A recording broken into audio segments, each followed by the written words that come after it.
प्रिय साधक साथियों, जीवन एक यात्रा है, जन्म से लेकर मृत्यु तक की। लेकिन क्या वास्तव में मृत्यु अंत है? नहीं। गीता हमें सिखाती है कि मृत्यु केवल एक परिवर्तन है। शरीर बदलता है, आत्मा नहीं। जैसे मनुष्य पुराने वस्त्र उतार कर नए पहन लेता है, वैसे ही आत्मा एक शरीर छोड़कर दूसरा धारण करती है। श्री कृष्ण ने अर्जुन से कहा, अंतकाले च मामेव स्मरण मुक्त्वा कलेवरम यह प्रयाति समद्भावम याति नास्त्यत्र संशयः। गीता 8.5। अर्थात जो मनुष्य मृत्यु के समय केवल मेरा स्मरण करता है, वह निश्चय ही मुझे प्राप्त होता है। यह है अक्षर ब्रह्म योग। मृत्यु के क्षण में परमात्मा का स्मरण करने की वह दिव्य साधना जो आत्मा को जन्म मरण के चक्र से मुक्त कर देती है। भाग 1। मृत्यु का भय क्यों? मृत्यु, यह शब्द सुनते ही मन में भय उत्पन्न होता है, क्योंकि हम स्वयं को केवल शरीर समझते हैं। शरीर नाशवान है, लेकिन आत्मा अविनाशी, अजर, अमर है। मृत्यु का भय इसीलिए है क्योंकि हम उस चीज़ से चिपके हैं जो मिटने वाली है। गीता कहती है, न जायते म्रियते व कदाचिन नायम भूत्वा भविता व न भूयः। गीता 2.20। आत्मा न कभी जन्म लेती है, न मरती है, वह शाश्वत है। जो इस सत्य को जान लेता है, उसके लिए मृत्यु कोई भय नहीं रहती। वह उसे एक द्वार की तरह देखता है, जिससे होकर आत्मा परमात्मा से मिलने जाती है। भाग 2। अक्षर ब्रह्म योग क्या है? अक्षर का अर्थ है जो कभी नष्ट नहीं होता। ब्रह्म का अर्थ है परम सत्य, परमात्मा। और योग का अर्थ है मिलन। अर्थात अक्षर ब्रह्म योग वह साधना है जिसमें जीवात्मा अपने जीवन के अंतिम क्षणों में अक्षर ब्रह्म यानी परमात्मा के शाश्वत स्वरूप में लीन हो जाती है। यह योग केवल मृत्यु के समय नहीं होता, यह जीवन भर की साधना का परिणाम होता है। जो व्यक्ति जीवन में बार बार ईश्वर का ध्यान करता है, वही मृत्यु के समय भी उसी का स्मरण कर पाता है। भाग 3। मृत्यु के समय स्मरण की स्थिति गीता कहती है, यम यम वापि स्मरण भावम त्यजत्यन्ते कलेवरम तम तमे वैति कौन्तेय सदा तद्भाव भावितः। गीता 8.6। अर्थात मृत्यु के समय जो भाव मनुष्य के मन में होता है, वह उसी अवस्था को प्राप्त करता है। इसलिए भगवान श्री कृष्ण ने अर्जुन से कहा, हे अर्जुन, इसलिए तू हर समय मेरा स्मरण कर और युद्ध भी कर। इसका अर्थ है कर्म करते हुए भी ईश्वर का ध्यान बनाए रखना ही सच्चा योग है। यह कोई साधु सन्यासी का मार्ग नहीं, बल्कि हर व्यक्ति के लिए है। भाग 4। ध्यान करने की विधि। मृत्यु के समय स्मरण तभी संभव है जब अभ्यास जीवन भर किया गया हो। गीता कहती है, अभ्यास योग युक्तेन चेतसा नान्यगामिना परमम पुरुषम दिव्यम याति पार्थानुचिंतयन। गीता 8.8। अर्थात जो मनुष्य अभ्यास योग से एकाग्र मन से परम पुरुष का निरंतर चिंतन करता है, वह अंत में उसी को प्राप्त होता है। ध्यान की विधि। 1. स्थिर बैठना। हर दिन शांत स्थान पर बैठें, रीढ़ सीधी रखें। 2. श्वास पर नियंत्रण। धीरे धीरे गहरी सांस लें और छोड़ें। श्वास को शांत करें, क्योंकि श्वास शांत तो मन शांत। 3. मन को केंद्रित करें। आंखें बंद करके भगवान का नाम लें, AUM नमो भगवते वासुदेवाय। 4. हृदय या भ्रू मध्य में ध्यान केंद्रित करें। वहाँ एक तेज प्रकाश की कल्पना करें, वही परमात्मा का दिव्य स्वरूप है। 5. भावनाओं को निर्मल करें। क्रोध, लोभ, द्वेष सबको भुलाकर केवल प्रेम और समर्पण से ईश्वर का स्मरण करें। भाग 5। मृत्यु के समय चेतना की शक्ति। मृत्यु के क्षण में मनुष्य का मन, बुद्धि और प्राण एक बिंदु पर केंद्रित हो जाते हैं। अगर उस क्षण में मनुष्य का ध्यान ईश्वर में है, तो आत्मा उसी मार्ग से जाती है जिसे देवयान मार्ग कहा गया है। यह मोक्ष का मार्ग है। गीता कहती है, प्रयाण काले मनसाचलेन भक्त्या युक्तो योगबलेन चैव भ्रुवोर मध्य प्राणमावेश्य सम्यक सतम परमम पुरुषमुपैति दिव्यम। गीता 8.10। अर्थात जो व्यक्ति मृत्यु के समय एकाग्र मन से, भक्ति भाव से प्राण को भ्रूमध्य में स्थिर करके भगवान का स्मरण करता है, वह परम पुरुष को प्राप्त करता है। ये कोई कल्पना नहीं, यह चेतना की शक्ति है। जिस दिशा में अंतिम विचार होगा, आत्मा उसी दिशा में गति करेगी। भाग 6। अभ्यास का महत्व। हम जैसा सोचते हैं वैसा बनते हैं। यदि जीवन भर धन, प्रसिद्ध या शरीर के प्रति आसक्ति रही तो अंतिम क्षण में भी वही विचार आएंगे। लेकिन अगर मनुष्य ने रोज़ थोड़ी देर भी नाम स्मरण, ध्यान, जप किया तो मृत्यु के समय भी वही आदत उसे संभाल लेगी। इसीलिए गीता कहती है, तस्मात् सर्वेषु कालेषु मामनुस्मर युद्ध च।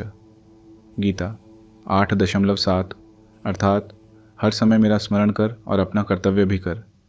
भाग 7 मृत्यु से पहले की तैयारी 1 भक्ति का भाव, ईश्वर से प्रेम और समर्पण विकसित करें। 2 नित्य जप, हर दिन कुछ समय नाम स्मरण करें। 3 सत्संग और शास्त्र अध्ययन, मन को उच्च विचारों में रचाएं। 4 सेवा भाव, दूसरों की भलाई करना भी परमात्मा की पूजा है। 5वां मृत्यु का स्मरण, यह सोचकर जिएं कि यह जीवन अस्थायी है पर आत्मा शाश्वत है। भाग 8 परमात्मा का स्वरूप, अक्षर ब्रह्म भगवान कृष्ण ने कहा, अक्षरम ब्रह्म परमम स्वभावोध्यात्म मुच्यते। गीता 8.3 यह अक्षर ब्रह्म वह शाश्वत सत्ता है जो नष्ट नहीं होती। संसार में सब कुछ परिवर्तनशील है। शरीर, धन, यश, समय, केवल एक ही चीज़ स्थायी है, वह है परमात्मा का अस्तित्व। जब साधक अपने मन को उसी पर केंद्रित करता है तो वह ब्रह्म भाव को प्राप्त करता है, वह स्वयं ब्रह्म बन जाता है।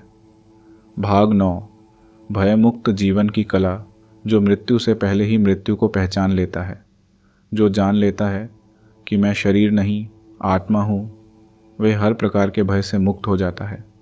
ऐसे व्यक्ति के लिए जीवन और मृत्यु दोनों ही एक उत्सव हैं, क्योंकि उसे पता है मैं आया भी ईश्वर से और जा भी उसी में रहा हूँ।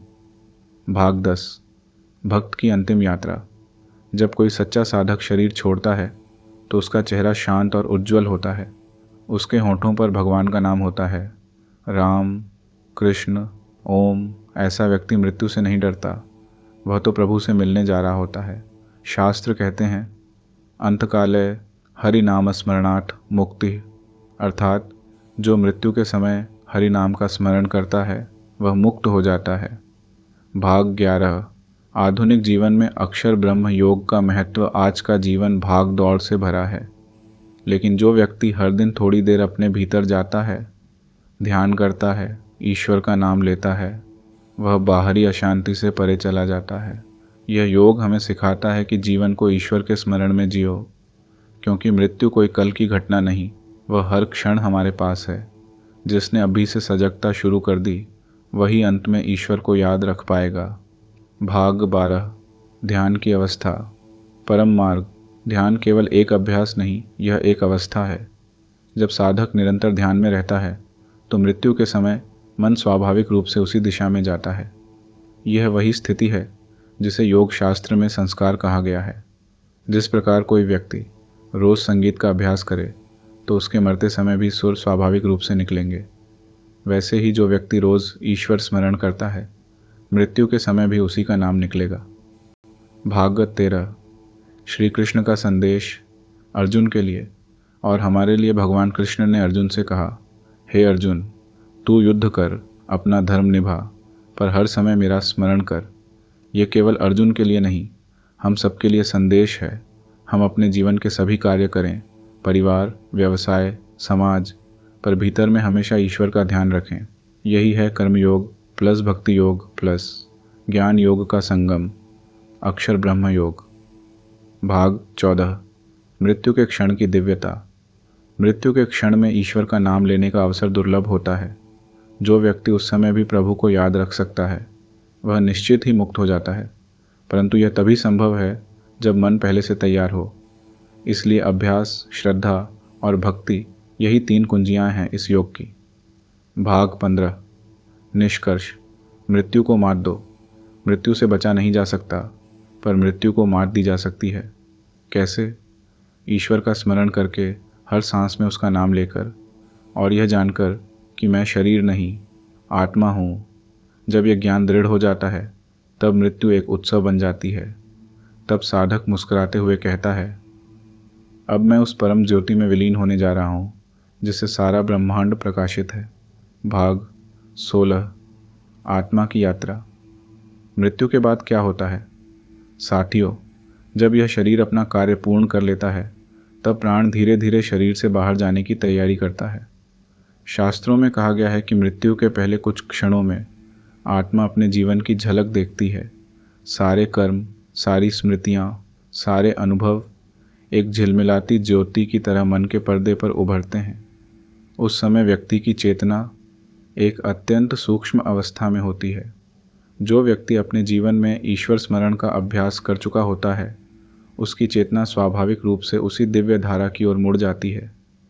लेकिन जो व्यक्ति केवल संसार में उलझा रहा, धन, क्रोध, मोह और असंतोष में, उसकी चेतना उन्हीं वासनाओं की ओर भागती है और वही वासनाएं उसे पुनर्जन्म के चक्र में बांध देती हैं। भगवान श्री कृष्ण कहते हैं, यदक्षरम वेदविदो वदन्ति विशन्ति यद्यतयो वीतरागाः यदिच्छन्तो ब्रह्मचर्यं चरन्ति तत्ते पदम संग्रहेण प्रवक्ष्ये। गीता 8.11। यह पद, यह अवस्था वही है जहाँ महर्षि और ज्ञानी पुरुष अपनी साधना द्वारा पहुँचते हैं। यही है अक्षर ब्रह्म पद जो परम सत्य है। भाग 17। प्राण का विज्ञान, देह त्याग की प्रक्रिया। आधुनिक विज्ञान कहता है कि मृत्यु केवल हृदय और मस्तिष्क की क्रिया रुक जाने का नाम है, लेकिन वेदांत कहता है यह केवल भौतिक मृत्यु है। वास्तविक मृत्यु तब होती है जब प्राण शक्ति शरीर से निकल जाती है। शरीर में 5 प्रमुख प्राण माने गए हैं: प्राण, अपान, समान, उदान और व्यान। इनमें से उदान प्राण आत्मा को ऊपर की ओर ले जाता है। अगर साधक अपने जीवन में ध्यान करता रहा है तो मृत्यु के समय उदान प्राण भ्रू मध्य से ऊपर उठता है और आत्मा सिर के सहस्रार चक्र से बाहर निकलती है। यह मार्ग मोक्ष का द्वार कहलाता है। लेकिन जो व्यक्ति ईश्वर को भूलकर वासनाओं में लिप्त रहा, उसका प्राण नीचे के मार्गों से निकलता है और वह फिर जन्म लेता है। इसलिए श्री कृष्ण ने स्पष्ट कहा, प्रयाण काले मनसाचलेन भक्त्या युक्तो योगबलेन चैव। यह योगबल यानी साधना की शक्ति आत्मा को ऊपर उठाती है। भाग 18। नाम स्मरण की तरंग शक्ति। अब बात करते हैं भगवान के नाम की। शब्द में अपार शक्ति होती है और जब वह शब्द ईश्वर के नाम से जुड़ जाता है, राम, कृष्ण, शिव, नारायण, AUM, तो वह केवल ध्वनि नहीं, एक ऊर्जा का स्पंदन बन जाता है। जब आप प्रेम पूर्वक ईश्वर का नाम लेते हैं तो आपकी चेतना की तरंगें उस दिव्य चेतना से जुड़ जाती हैं। यही कारण है कि संत लोग कहते हैं, नाम में ही भगवान का वास है। मृत्यु के समय यह नाम स्मरण ही आत्मा का सहारा बनता है। जब शरीर ढीला पड़ता है, वाणी रुकती है, सांस थमती है, तब भी नाम का कंपन आत्मा को दिशा देता है। कई महापुरुषों की मृत्यु के समय उनके होंठों पर केवल एक ही नाम था, राम, कृष्ण, हरि, AUM, और उसी नाम की ध्वनि में वे ब्रह्म में लीन हो गए।